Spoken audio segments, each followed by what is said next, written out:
It's called A Mindful Choice. Life is such an adventure. It's such a key thing to realise you've got choice. It's empowering, it's exciting. There's a point where you say, there has to be more to life than what I'm experiencing here. And that's the very moment they start to look for more. 25% of the people in this facility meditate.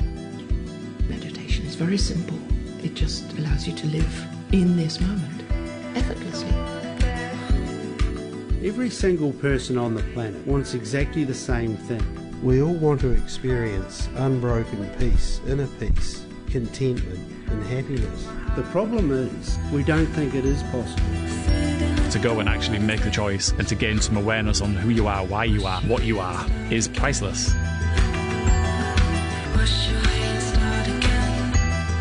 If peace is possible for the individual, it could be possible for countries, it could be possible for humanity as a whole. The whole idea is to provide kids with a future. Well, to tell us more about the film, we are joined live in the studio this afternoon by Lindsay Kemp and Jane Hinchliffe. Jane, what is this film all about? The film's basically about humanity being able to make a choice for a better life. We, as today, we're talking about stress and anxiety and things like that.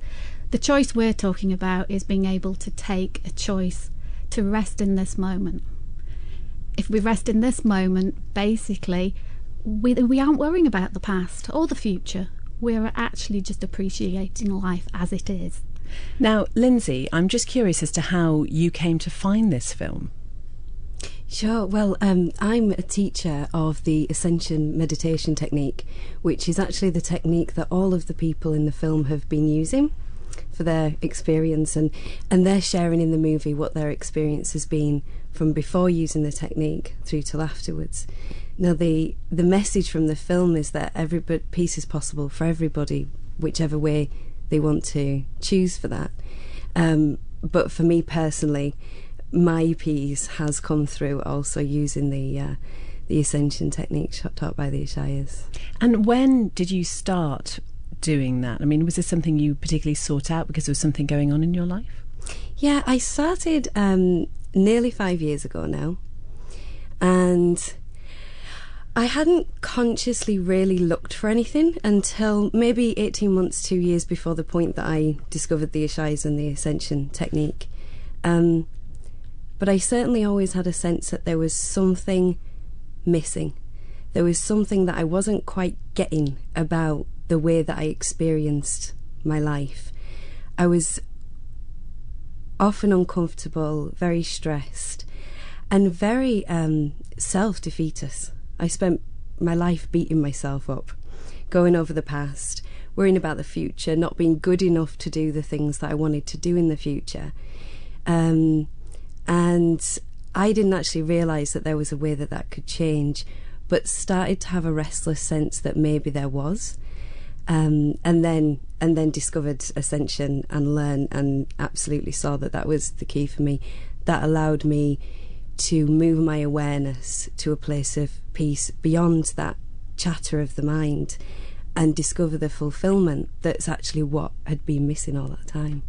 Jane, I suppose same question to you. How did you come to find all this?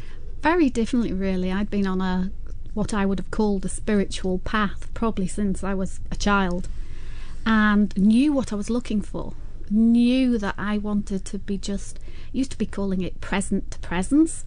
It was like when I was in nature, when I was with my dog, just that fully aliveness, fully just like it was a shiny day, like I was in love, but just with everything. And I looked everywhere, and I was told it wasn't possible. That was just life. You had to survive. Life was tough and you had to get on with it. And then I found this, and it was just, actually, there is a way. Never looked back. Same kind of time scale about 5 years ago. Just simply coming back to now. It sounds a little bit like mindfulness. What is the difference between that and Ascension meditation? There are some subtle differences. I mean, both are good, whichever way you choose. However, with this, we can use it with our eyes open, our eyes closed, and it's simple and automatic. it takes us straight back to an experience of silence. So yeah, so subtle but very different. Now, Lindsay was referring to a shire. What can you explain that to us? What is that all about? Yes, I mean, it simply means for consciousness.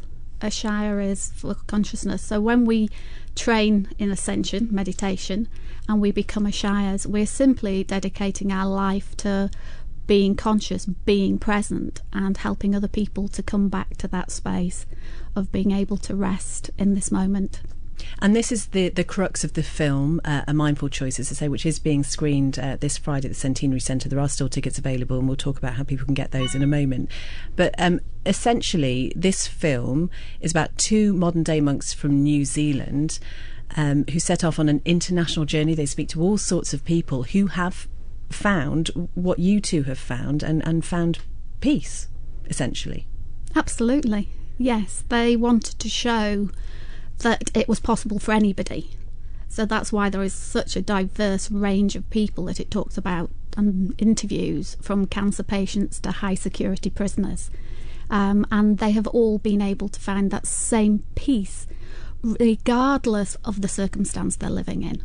And that's something that's really interesting, Lindsay, because I would imagine that if you are open to this sort of spiritual idea, you will be drawn to this film. But potentially it's the people who see themselves completely differently and who are living with this stress day to day, who possibly need it more. How do you convince people that this is for them? Yeah, I think it's really clear from the film, as Jane's just referred to, really, that there is such a diverse range of people in the movie, all making that choice. And it's a really important message, at least for me personally, that this is for everybody. Totally demystifies the idea of needing to be on a spiritual path, and also maybe opens up people to the idea that maybe meditation is something for them, not something for a certain few, or if they have concerns about being able to fit into their life. Just, it's so inspiring to hear the stories of all these different people that have fit into their lives. One of the ladies, the cancer patient that's on there, talks about her experience before she learnt, and she was incredibly busy, incredibly stressed, taking on everything, trying to be the perfect everything, mother to 3 children, etc., etc. Yet once she used the tools, she easily implemented a meditation practice, a regular meditation practice, into that lifestyle, and it was very effective for her. I mean, Jen, I have to ask you, if it is this simple, why aren't more of us doing it? I would like to know that too. I have no idea. It should be like cleaning your teeth. We eat something and we clean our teeth to be healthy, yet we have all this input coming at us in modern life from TVs, radios, everything, and yet we never stop to clean our mind out and to clear those beliefs that aren't useful to us anymore. So to me, it's like, I would love to know why everybody else isn't doing it too. It's amazing when you mentioned maximum security prisoners, and obviously I've seen the trailer. We will post it on the Manx Radio Facebook a little bit later. Incredible images of these guys in their orange overalls, and they're all grouped together. How on earth would you convince them to sort of sit down and meditate? It's interesting because one of the other gentlemen who is on the film actually did that. He was 22 when he went in to teach in prisons, and they said, why would you listen to me? And he actually said, because it might be one of you who sat there who was the person that killed my father and my grandfather. And he was one of the ones who also went looking for peace and found this. So there are lots of people with amazing stories who have just simply been looking for peace. Is there a sense, though, that you have to get to a point where you've almost reached rock bottom before you reach out for something like this? You're desperate almost. I think a lot of people do, but I think now the younger and younger generations are almost saying, no, let's do something more positive rather than going down the harder route. I think we have to let go of the years of carry your cross and its trauma and everything along the way, and actually say, we want to thrive in life. We don't want to survive. We really want to thrive. And you have spent, Jane, over 20 years working with natural and preventative medicine. So, I mean, I'm guessing looking at the holistic approach to well-being is something obviously you've always been hugely interested in. How does this work hand in hand? I would say it's the bedrock of everything you absolutely need. We're now seeing, and it's becoming more and more of a scientific fact, that most illnesses have a psychosomatic element. And basically the mind and our limiting belief structures are creating physical illnesses. So the first place you need to go to clear that out, again, is the mind and clearing out all those limiting beliefs. So I would say it's the first step in true preventative health. So are we going to be able to get this by going along to this film on Friday? Will we get everything we need from that? From the film, you will get a little experience. Then you can choose in whichever way you want. The film is about, as we say, choice. And you can just choose whichever way you want. You can choose to learn with the Shire monks, and we teach 4 very simple techniques, and that's all you need. Or I think you've got another Buddhist nun coming on today. You can learn mindfulness, or you can just simply learn to choose to do more things you love and focus on the great things in life. However, after 25 years of doing the search I've been doing, I would vote for learning to ascend every time.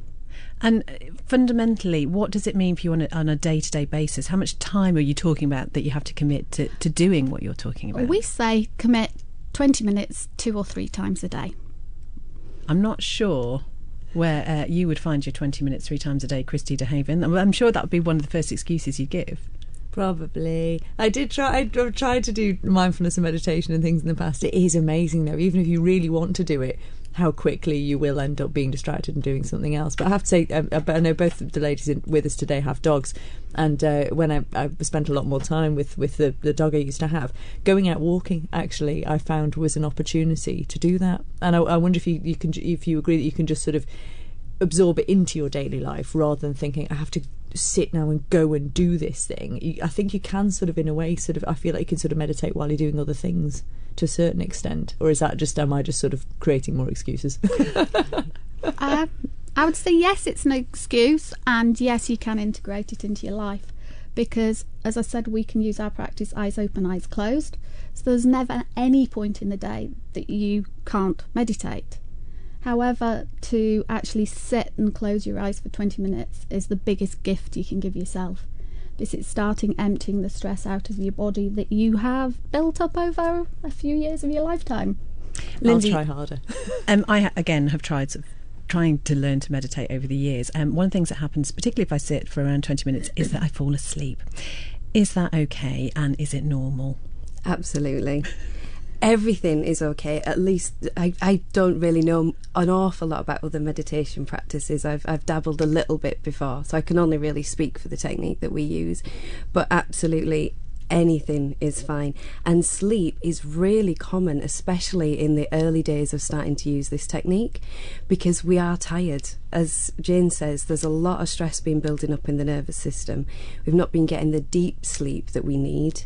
The restful sleep, and so people going on this stress treadmill and then they stop and fully let go, and quite often the result is sleep, and that's absolutely fine. So Christy, when you find me asleep at my desk, it's okay, all right? All right then, we'll see how that works, shall we?